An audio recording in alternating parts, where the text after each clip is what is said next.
Shalom, salam di dalam damai sejahtera Tuhan Yesus Kristus. Selamat kita bertemu kembali di dalam kebenaran Injil, ajaran Injil sepenuh dalam ibadat tengah minggu kita yang mengambil tema teladan perempuan Kanaan. Pada hari ini terpilih pelajaran iman dari kisah perempuan Kanaan yang percaya.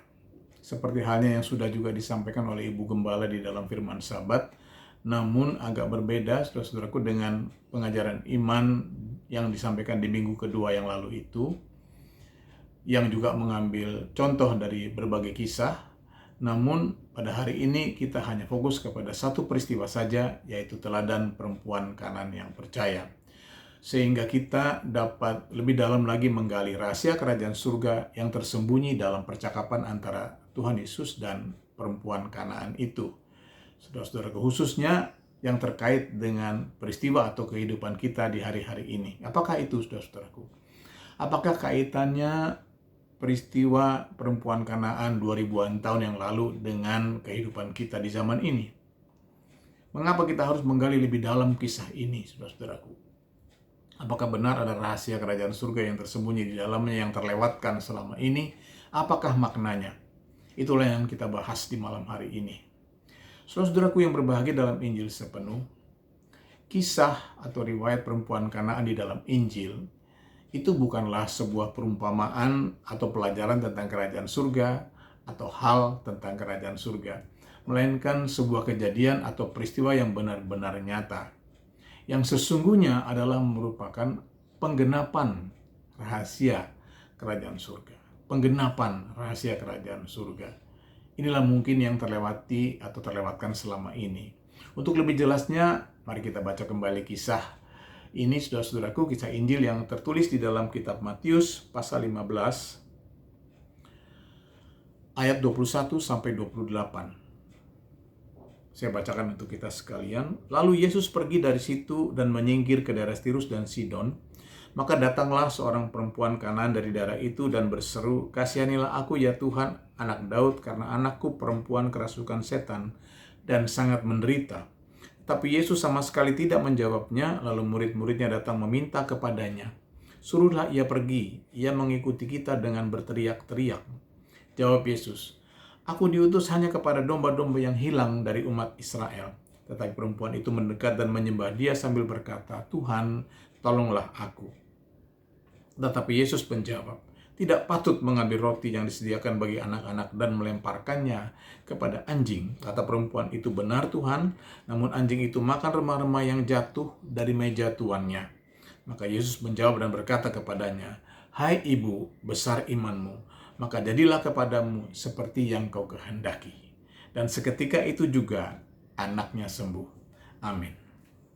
Saudaraku yang berbahagia dalam Injil sepenuh, inilah peristiwa yang terjadi ketika Yesus dan murid-muridnya menjauh dari negerinya, negeri Israel, untuk menyingkir atau mengasingkan diri ke daerah Tirus dan Sidon.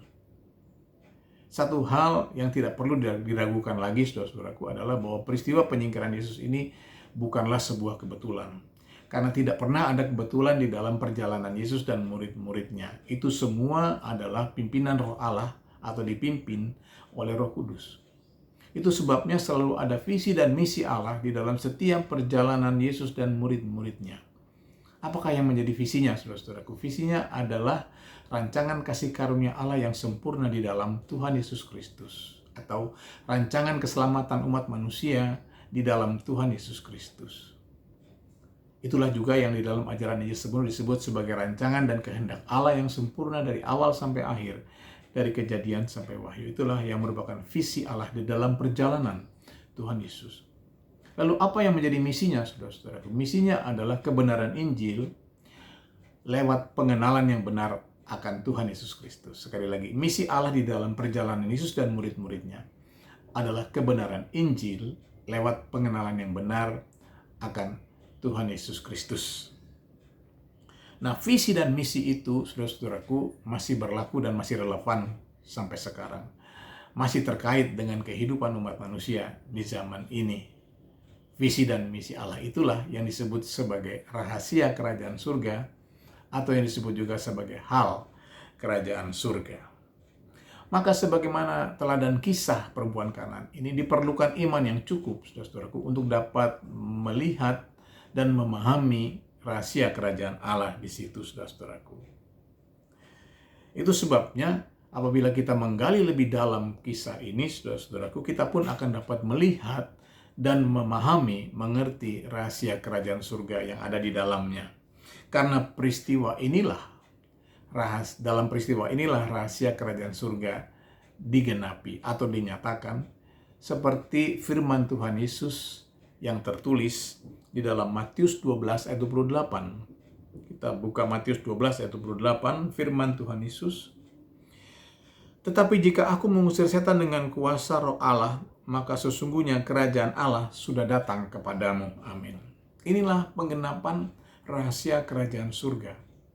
Disebut sebagai kerajaan Allah, yang artinya kuasa Allah yang bekerja dalam kehidupan umatnya.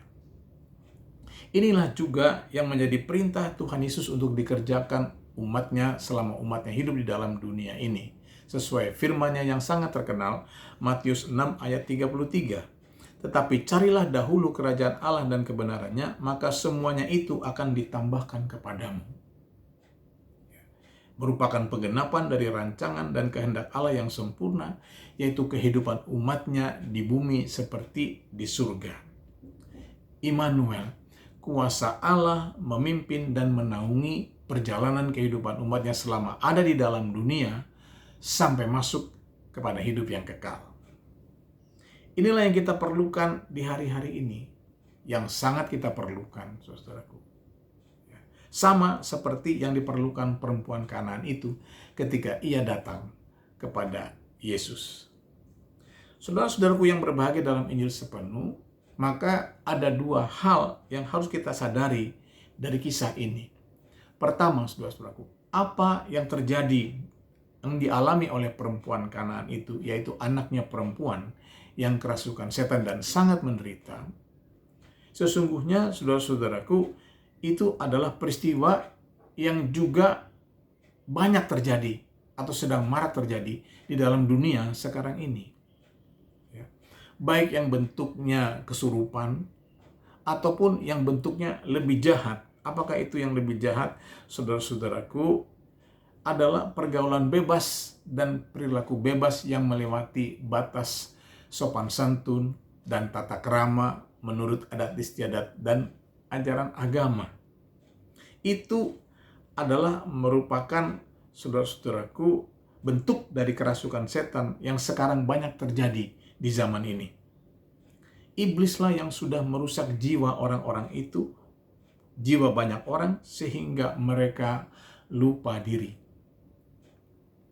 Jelas yang diserang di sini bukan hanya para gadis saja, saudara-saudaraku, tetapi semua orang, banyak orang dari berbagai kalangan dan usia. Contoh yang terbaru, saudara-saudaraku, adalah perang yang terjadi antara Israel dan Palestina. Apakah yang menjadi penyebabnya?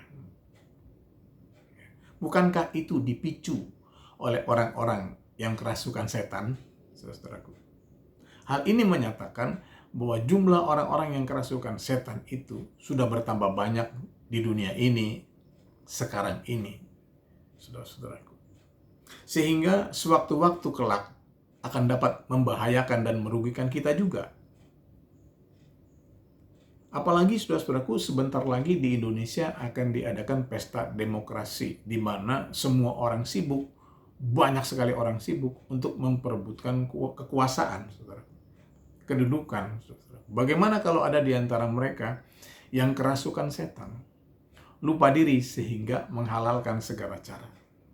Bukankah ini menyatakan bahwa tahun yang akan datang masa yang sukar? Itu adalah hal yang pertama yang harus kita sadari tentang kerasukan setan. Hal yang kedua, saudaraku, tentang kerasukan setan yang harus kita sadari, kerasukan setan itu adalah merupakan kasus yang sulit sekali untuk diatasi, yang sangat sulit sekali untuk disembuhkan. Bahkan boleh dikatakan hampir-hampir tidak mungkin disembuhkan. Ya.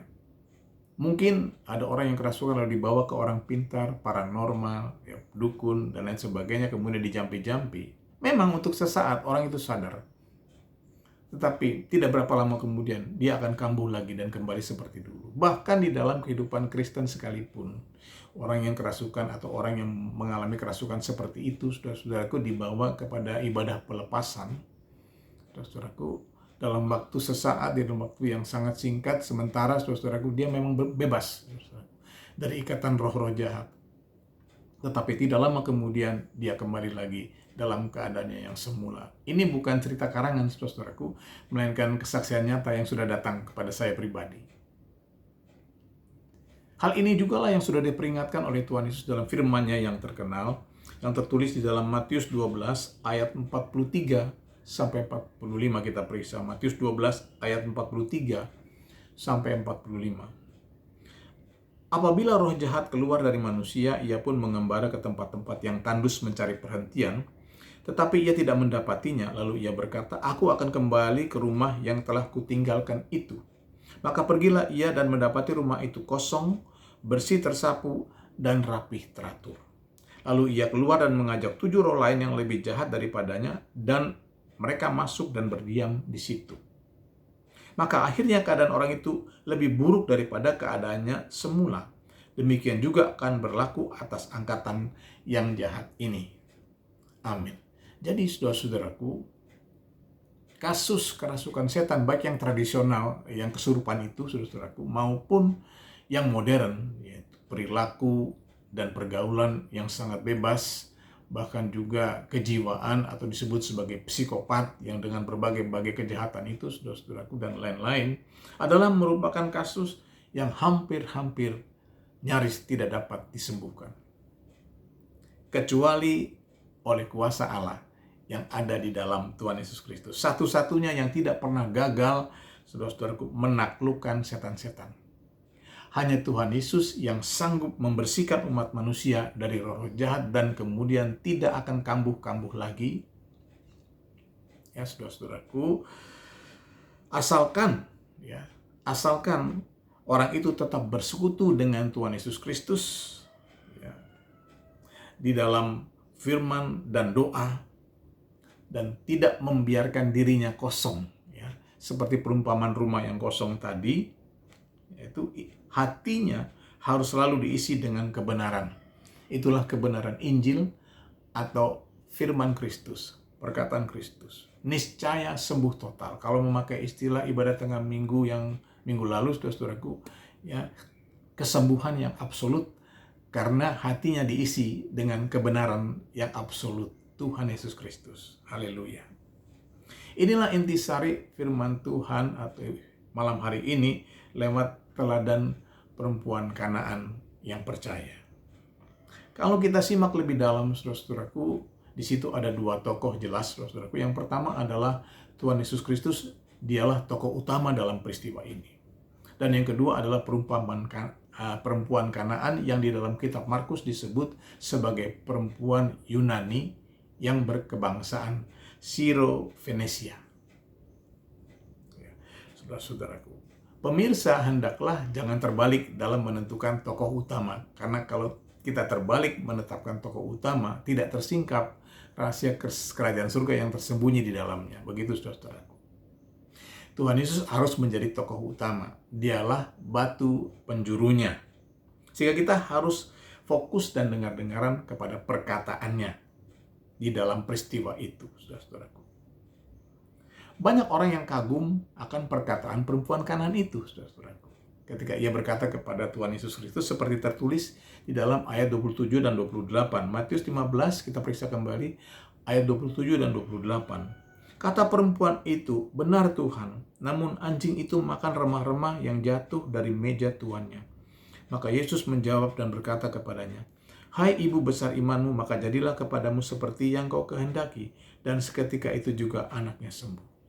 Di sini kita dapat melihat bahwa Yesus sendiri pun heran, saudaraku, melihat perkataan atau mendengar perkataan perempuan Kanaan yang begitu bijak dan begitu indah, saudaraku. Ya. Begitu berhikmat, yang sesungguhnya lahir dari iman yang cukup besar. Ya. Iman yang cukup besar untuk menghadirkan kuasa Allah. Merupakan rahasia kerajaan surga yang digenapi, yang diawali dengan karunia Roh Kudus, yaitu memberikan hikmat untuk berdoa dan berkata-kata di dalam kebenaran. Maka perhatikanlah saudaraku bahwa keheranan Yesus di sini saudaraku bukanlah kepada perkataan perempuan yang bijaksana itu, melainkan kepada iman yang dia miliki itu, yang dimiliki oleh perempuan Kanaan itu. Perempuan Kanaan itu sesungguhnya adalah seorang kafir. Apa itu artinya kafir? Kafir adalah seorang yang terus-menerus berbuat dosa, ibarat anjing yang kembali kepada muntahnya, anjing yang kembali kepada kotorannya, saudaraku. Jadi, berbuat dosa itu di dalam bangsa kafir telah menjadi budaya. Maka bagaimana bisa seorang kafir seperti perempuan Kanaan itu memiliki iman sebesar itu dalam waktu yang singkat? Dari mana asal iman perempuan Kanaan itu?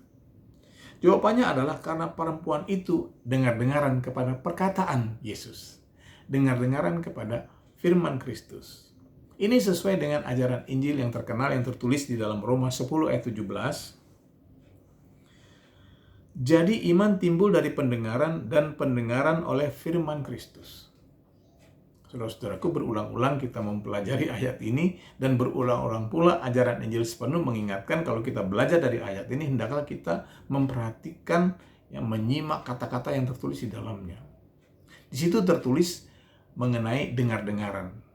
Makna daripada dengar-dengaran di situ tertulis adalah pendengaran oleh firman Kristus, bukan pendengaran kepada firman Kristus. Jadi oleh firman Kristus, bukan kepada firman Kristus. Di sini menjadikan firman Kristus itu menjadi subjek atau tokoh utama yang berkuasa menumbuhkan iman, firman Kristus. Iman itu timbul bukan karena usaha mendengar, berusaha untuk mendengar, bukan, melainkan karena firman Kristusnya itulah yang berkuasa untuk menumbuhkan iman. Itulah cara dengar-dengaran yang benar. Dengar-dengaran kepada firman Kristus. Dan inilah yang terjadi ketika perempuan Kanaan itu mendengar perkataan Kristus. Ia menerima dengan sepenuh hati semua perkataan Yesus, walaupun keras dan pedas, ia menerimanya sebagai kebenaran. Bagaimana dengan kita, saudara-saudaraku? Karena kalau kita mau terbebas, kita mau merdeka dari dampak kerasukan setan yang sekarang sedang melanda dunia ini, saudara-saudaraku, kita pun harus memiliki iman yang cukup besar, seperti perempuan Kanaan itu. Mungkin saudara dan saudari berkata, saya sudah menerima semua perkataan Yesus itu sebagai kebenaran. Ya. Namun, perkataan-perkataannya yang keras itu bukanlah tertuju kepada saya. Perkataan-perkataan yang pedas itu bukanlah tertuju kepada saya. Siapa bilang begitu, saudara? Siapa yang mengatakan demikian? Bukankah firman Tuhan Yesus Kristus itu kekal? Seperti yang tertulis di dalam Lukas 21 ayat 33. Firman Tuhan Yesus, langit dan bumi akan berlalu, tetapi perkataanku tidak akan berlalu. Perkataan Tuhan Yesus itu tidak pernah berlalu. Maksudnya, saudara-saudaraku, semua perkataan Kristus berlaku dan bermanfaat bagi kita kalau kita dengar-dengaran kepadanya. Maksudnya kita itu mengerti, mendengar dan mengerti, memahami perkataannya. Sebab dalam perkataan Kristus itulah justru tersimpan rahasia kerajaan surga. Maka seperti teladan perempuan Kanaan yang percaya, kalau kita memiliki iman yang cukup besar, saudara-saudaraku, kita pun harus dengar-dengaran seperti perempuan Kanaan itu, yaitu menerima semua perkataan Kristus, perkataan Yesus, meskipun keras dan pedas. Menerimanya sebagai kebenaran. Mari kita simak perkataan-perkataan Kristus yang turun kepada perempuan Kanaan. Kita simak kembali, saudara-saudaraku, Matius 15, ayat 24-26. Jawab Yesus, aku diutus hanya kepada domba-domba yang hilang dari umat Israel. Tetapi perempuan itu mendekat dan menyembah dia sambil berkata, Tuhan, tolonglah aku. Tetapi Yesus menjawab, tidak patut mengambil roti yang disediakan bagi anak-anak dan melemparkannya kepada anjing. Amin. Kebanyakan orang, saudara-saudaraku, hanya fokus kepada perkataan Kristus yang kedua, yaitu ayat 26, tidak patut mengambil roti yang disediakan bagi anak-anak dan melemparkannya kepada anjing. Perkataan yang sangat keras. Kebanyakan orang-orang tuh terfokus ke situ. Dan kemudian terkagum kepada jawaban perempuan Kanaan itu, saudara-saudaraku. Meskipun tetap bersikeras bahwa perkataan-perkataan yang pedas dan keras itu bukan tertuju kepadanya, tetapi hanya tertuju kepada perempuan Kanaan itu, saudara-saudaraku. Nah, saudara-saudaraku, untuk memahami perkataan-perkataan Kristus ini, memahami kebenarannya, saudara, kita harus menyimak sumber dan asal-usulnya. Sumber dan asal-usul dari perkataan Kristus yang kedua adalah perkataan Kristus yang pertama, saudaraku, ayat 24. Jawab Yesus, "Aku diutus hanya kepada domba-domba yang hilang dari umat Israel." Aku diutus hanya kepada domba-domba yang hilang dari umat Israel. Renungkanlah perkataan ini, saudara-saudaraku, secara mendalam sampai kita dapat menerimanya sebagai kebenaran. Sampai kita menyadari bahwa perkataan Yesus ini sesungguhnya adalah kebenaran apa adanya. Kita baca ayat yang terakhir, saudara-saudaraku. Yohanes 12 ayat 20-24. Yohanes 12 ayat 20-24. Di antara mereka yang berangkat untuk beribadah pada hari raya itu terdapat beberapa orang Yunani. Orang-orang itu pergi kepada Filipus yang berasal dari Betsaida di Galilea lalu berkata kepadanya, "Tuan, kami ingin bertemu dengan Yesus." Filipus pergi memberitahukan kepada Andreas dan Filipus menyampaikannya pula kepada Yesus. Tetapi Yesus menjawab mereka, katanya, "Telah tiba saatnya Anak Manusia dimuliakan. Aku berkata kepadamu, sesungguhnya jika biji gandum tidak jatuh ke dalam tanah dan mati, ia tetap satu biji saja. Tetapi jika ia mati, ia akan menghasilkan banyak buah." Amin. Saudara-saudaraku yang berbahagia dalam Injil sepenuh, sesungguhnya seluruh perjalanan Yesus dan murid-muridnya adalah pengutusannya hanya kepada domba-domba yang hilang dari Israel. Seperti contohnya percakapan dengan perempuan Samaria. Percakapan dengan Zakheus, pemungut cukai. Percakapan dengan Bartimius yang buta. Juga dengan Lazarus dan lain-lain. Itu sebenarnya sesungguhnya adalah domba-domba Israel yang hilang. Bahkan dalam perjalanan yang terakhir bersama murid-muridnya di Yerusalem sebelum ia disalibkan. Di situ ada sekelompok orang Yunani yang mau bertemu kepadanya. Tetapi kita lihat Yesus sama sekali tidak menanggapinya. Malahan, ia menyatakan tentang kematiannya. Apa maksudnya, saudara-saudaraku? Maksudnya adalah bahwa firman Kristus yang kita perlukan, yang dapat menumbuhkan iman kita menjadi iman yang cukup besar. Itu baru, saudara-saudaraku, sampai kepada bangsa-bangsa asing. Termasuk kita, orang Indonesia, setelah kematian, kebangkitan, dan kenaikan Tuhan Yesus Kristus. Yaitu melalui para rasulnya, khususnya yang menulis Injil Perjanjian Baru, yang disebut juga sebagai pengajaran para rasul. Hal ini melahirkan kesimpulan-kesimpulan sebagai berikut. Pertama, saudara-saudaraku, kita adalah umat Kristus yang tidak lebih baik dari perempuan Kanaan itu, saudara-saudaraku. Bahkan kalau kita tidak memiliki iman yang cukup besar seperti perempuan Kanaan itu, saudara-saudaraku, kita ini lebih rendah, saudara-saudaraku. Lebih buruk bahkan dari perempuan Kanaan itu. Kesimpulan yang kedua, saudara-saudaraku, untuk dapat memiliki iman seperti perempuan Kanaan itu kita harus dengar-dengaran kepada firman Kristus. Yang tidak lain adalah pengajaran para rasul yang ditulis dalam Injil Perjanjian Baru.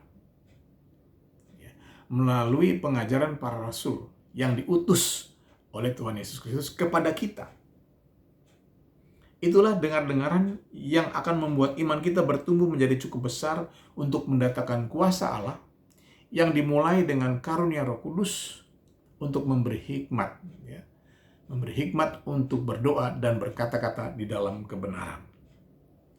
Dan akhirnya yang ketiga, saudara-saudaraku, Tidak ada perkara yang mustahil bagi kuasa Allah yang ada di dalam Tuhan Yesus Kristus. Melalui ibadah tengah minggu ini, saya mengajak seluruh pemirsa agar kita bersama-sama menjadi murid yang dengar-dengaran kepada firman Kristus, pengajaran para rasul, sebagai dasar untuk kita bersama-sama datang kepada Yesus di dalam penyembahan dan doa, untuk memohonkan keselamatan kita, terutama di dalam melangkah ke tahun yang baru. Agar kehidupan yang sudah kita nikmati di tahun ini tidak menjadi lebih buruk, melainkan menjadi lebih baik, lebih tentram, lebih sejahtera di tahun yang akan datang. Terpujilah nama Tuhan Yesus Kristus, biarlah hanya Roh Kudus saja yang terus membimbing dan mengajar kita sekalian. Tuhan Yesus memberkati. Mari saudara-saudaraku, kita akan melanjutkan dengan doa syafaat kita. Sebelumnya kita akan menaikkan sebuah pujian. Kau tetap Allah.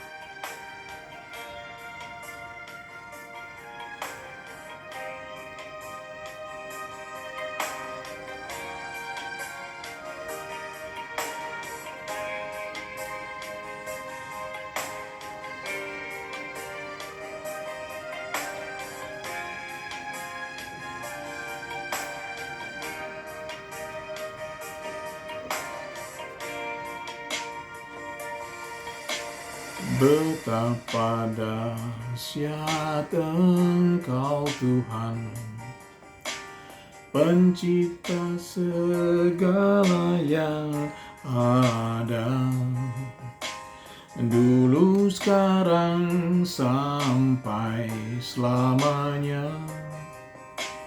Hanya Engkau Tuhan. Tak tersela mimpi pikiranmu, tak terukur panjang setiamu, dulu, sekarang, sampai selamanya. Hanya Engkau Tuhan.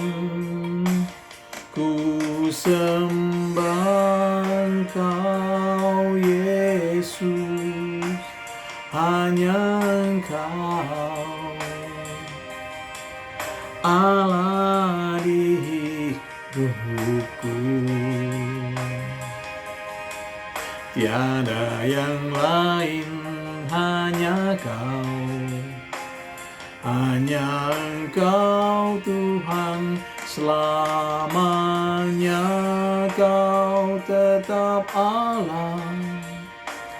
Walau dunia semua bergoncang, tak tergoyahkan, Kau tetap Allah. Mari kita bersatu di dalam doa. Bapa di dalam surga, kami bersyukur untuk pimpinan-Mu dalam ibadah tengah minggu kami, dari awal pertengahan sampai akhirnya. Terima kasih untuk lawatan-Mu, Tuhan Yesus Kristus, lewat firman-Mu di malam hari ini, yang mengajarkan kepada kami, agar kami dengar-dengaran kepada setiap perkataan-Mu, ya Tuhan Yesus Kristus, meskipun itu keras dan pedas, kami harus tetap menerimanya sebagai kebenaran. Sebab apabila kami, Tuhan, dapat mengerti, kami dapat melihat, Tuhan, rahasia kerajaan surga, dan kerajaan Allah akan digenapi dalam kehidupan kami, kuasa-Mu yang bekerja di dalam kehidupan setiap umat-Mu. Terima kasih Tuhan.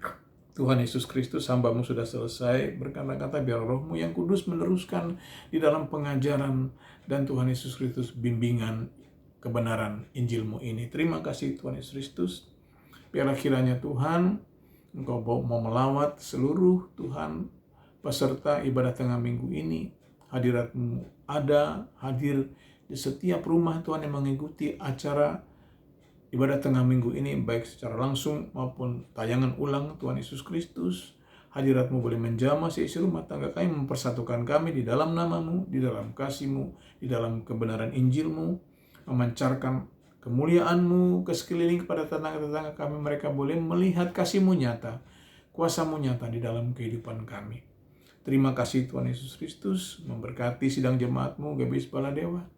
Kau memberkati gereja-Mu Tuhan, melindungi daripada yang jahat siang dan malam, dari orang-orang jahat, roh-roh jahat, dan ajaran-ajaran sesat. Kau memimpin kehidupan umat-Mu Bapa, yang sekolah, yang kuliah, yang bekerja, mengerjakan tugas-tugas rumah tangga, berusaha berdagang Tuhan Yesus Kristus, terutama untuk para janda, anak yatim, yatim piatu, para manula yang kami kasihi, ada di antara kami Tuhan. Nyatalah kerajaan-Mu, nyatalah pemerintahan-Mu dalam kehidupan kami sepanjang hari, terutama bagi anak-anak kami yang menghadapi ujian Tuhan Yesus Kristus. Di semester ini Bapa, Kau terangi hati dan pikiran mereka, meluputkan mereka dari menjawab yang salah Tuhan Yesus Kristus, sehingga mereka boleh mendapatkan nilai yang terbaik karena kekuatan dan hikmat yang daripada-Mu. Terima kasih Tuhan Yesus Kristus. Selamat umat-Mu yang sakit, yang terbelenggu, bebaskan Tuhan, agar mereka boleh sebebas-bebasnya mengikuti peribadatan Tuhan yang ada di tengah-tengah jemaat-Mu. Kau yang memimpin seluruh peribadatan kami Tuhan, Kau mengurapi hamba-hamba-Mu, terutama menjelang Tuhan, Natal, kami memohonkan kepadamu agar Engkau memberikan Natal yang terindah kepada kami di tahun ini Tuhan. Biarlah Natal itu menjadi penghiburan bagi kami, karena kami tidak tahu apa yang akan terjadi di tahun yang akan datang. Biarlah Tuhan firman Natal dan firman-Mu datang Tuhan untuk memimpin dan menuntun kami senantiasa melangkah dengan pasti, dengan berkemenangan di tahun yang akan datang. Terima kasih Tuhan Yesus Kristus. Kami bawakan bangsa negara kami ke dalam tangan-Mu. Kau yang menyelamatkan dalam kebenaran Injil-Mu, kasih karunia-Mu Tuhan Yesus Kristus turun untuk mengampuni dosa segala bangsa kami, meluputkan dari segala bencana, tulah-tulah tanda-tanda akhir zaman. Bapa, Engkau yang mengirimkan pekerja-pekerja-Mu untuk melengkapi jumlah penginjil-penginjil yang ada di Indonesia, utuslah ke seluruh pelosok wilayah Indonesia, agar bertambah-tambah jumlah dan bilangan rakyat dan bangsa Indonesia yang bertobat menerima Yesus Kristus sebagai Tuhan dan Juru Selamat. Kau kiranya mendengar seruan rakyat dan bangsa Indonesia Tuhan, terutama menjelang pergantian pemimpin bangsa ini, baik tingkat pusat maupun daerah. Berikanlah pemimpin yang jujur, pemimpin yang berbelas kasihan, membela rakyat, dan memikirkan kemajuan bangsa ini. Terima kasih Tuhan Yesus Kristus. Mohon anugerah kasih karunia keselamatan bagi umat pilihan bangsa Israel. Kirimkanlah pekerja-pekerja-Mu untuk melengkapi jumlah penginjil-penginjil di Israel, terutama dari ke-12 umat suku pilihan-Mu Tuhan. Urapi dengan kuat kuasa-Mu, utuslah ke seluruh penjuru wilayah Israel, agar nama-Mu Tuhan Yesus Kristus dihormati, disegani di seluruh Israel. Mohon berkat-Mu bagi kota Yerusalem, agar Yerusalem menjadi kota damai seturut dengan rencana dan kehendak-Mu Tuhan, terutama lewat lawatan Roh-Mu yang kudus. Terpujilah nama-Mu dari sekarang sampai selama-lamanya. Inilah doa syafaat kami yang kami peraraskan hanya di dalam nama-Mu, di dalam nama Tuhan Yesus Kristus, Juru Selamat kami yang hidup sampai selama-lamanya. Dan di dalam nama Tuhan Yesus kami akan menutup ibadah kami dengan doa yang Kau ajarkan. Bapa kami yang di surga, dikuduskanlah nama-Mu, datanglah kerajaan-Mu, jadilah kehendak-Mu di bumi seperti di surga. Berikanlah kami pada hari ini makanan kami yang secukupnya, dan ampunilah kami akan kesalahan kami, seperti kami juga mengampuni orang yang bersalah kepada kami. Dan janganlah bawa kami ke dalam pencobaan, tapi lepaskanlah kami daripada yang jahat. Engkau yang punya kerajaan dan kuasa dan kemuliaan sampai selama-lamanya. Haleluya. Amin. Shalom.